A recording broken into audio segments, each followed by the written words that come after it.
show you how to cut a master link to replace a big link in your Turbo Chef oven.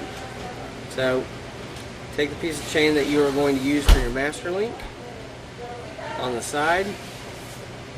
Since you're going to have to cut a chain and destroy it anyway, it's best to go ahead and make 2 of them. You're going to look and see how long the length of this is, and you're going to cut the other section in the center at about the same length.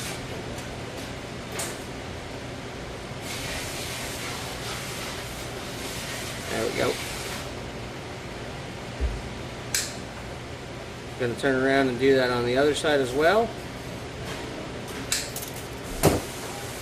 Then we can thread these links back out like that and pull them out here. Make sure you keep these links separated if you have to make more than one, because they do not roll on the chain in the same direction. So make sure you note which way they go. You can always tell by looking at the way that this little loop right here on the end goes. This loop should go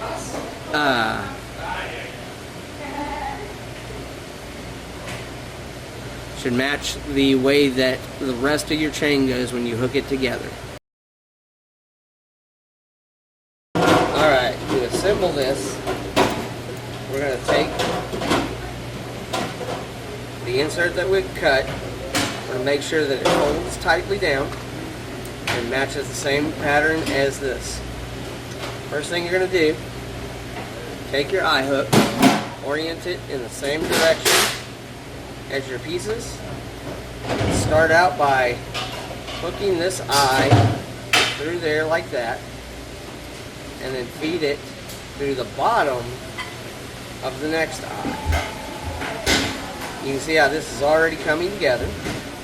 We're going to feed it over the top of this one, and then the challenge is that we need to feed it under the bottom of what we're hooking onto.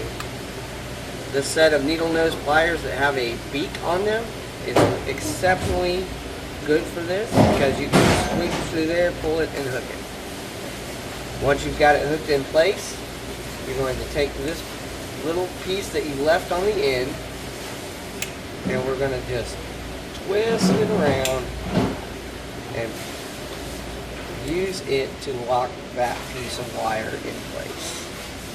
This will take some doing, especially if you cut your nibs too short like I did. Let's see if the hitter pliers might be a better option for this.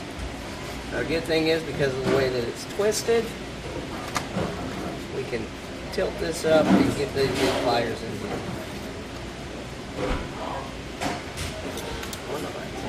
Or not. Go to the beginning of this.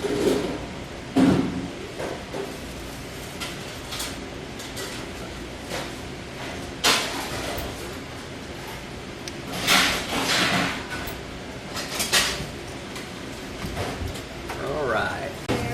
You can see here, I bent it back and around. Now it hooks together. It has a solid connection.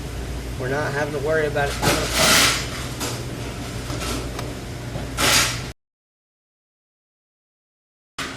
Alright, we're going to do the other side now. Same thing.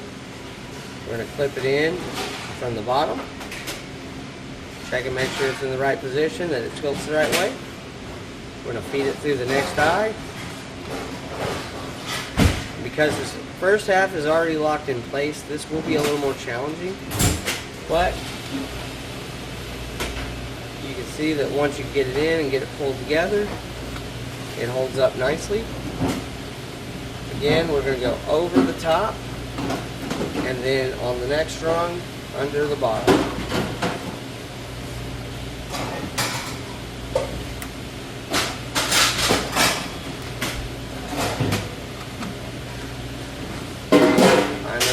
Through here. I did cut this one quite a bit longer. It needs to be a little shorter, but what I'm going to do is I'm going to bend it into place and then snip it from there.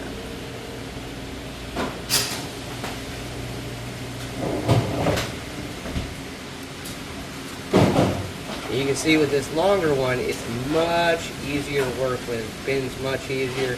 You can get it where you need it to go. Quite a bit simpler. And then just squeeze it tight. Now, it bends and folds the way it's supposed to. It rolls backwards. We're going to cut some of this excess off.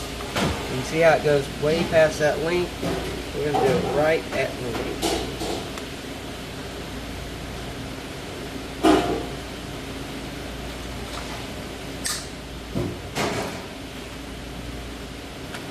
Alright, there's section number 1 fixed and repaired.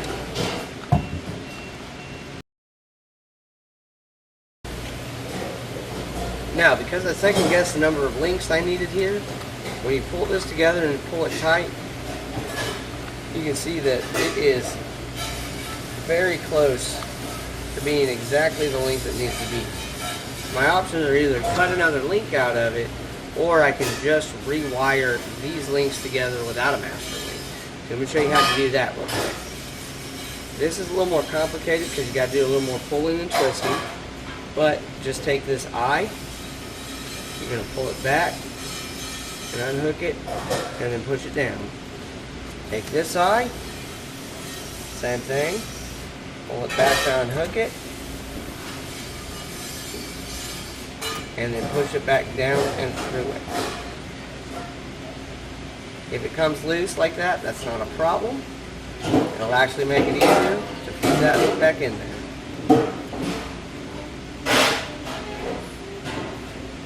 Pull everything back tight. And you should end up with a wire that has 2 free pieces right here. You want to take the first one. We're going to loop it under the center section and then pull it back.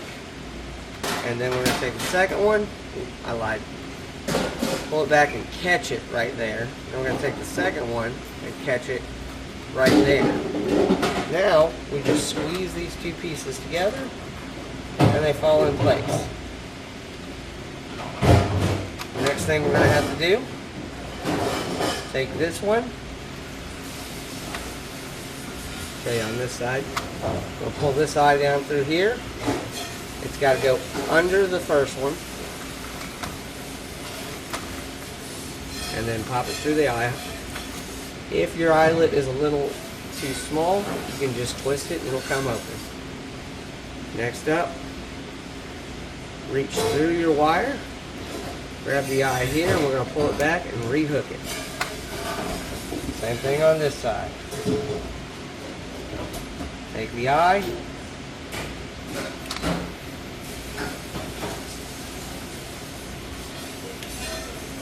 this one is a lot harder because everything is starting to get tight again.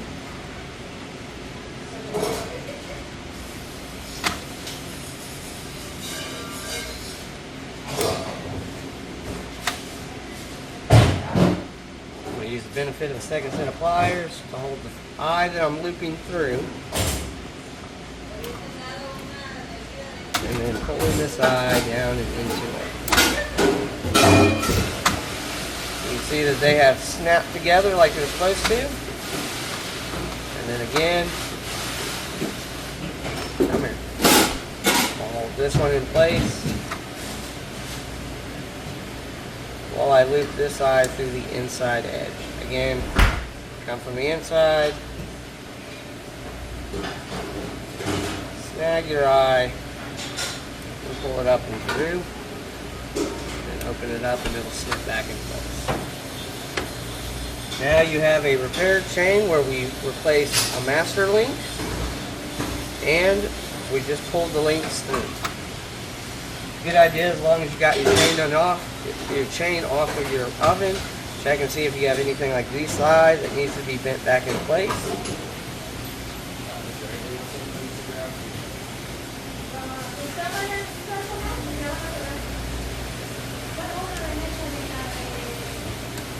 And then hope that it will actually do it.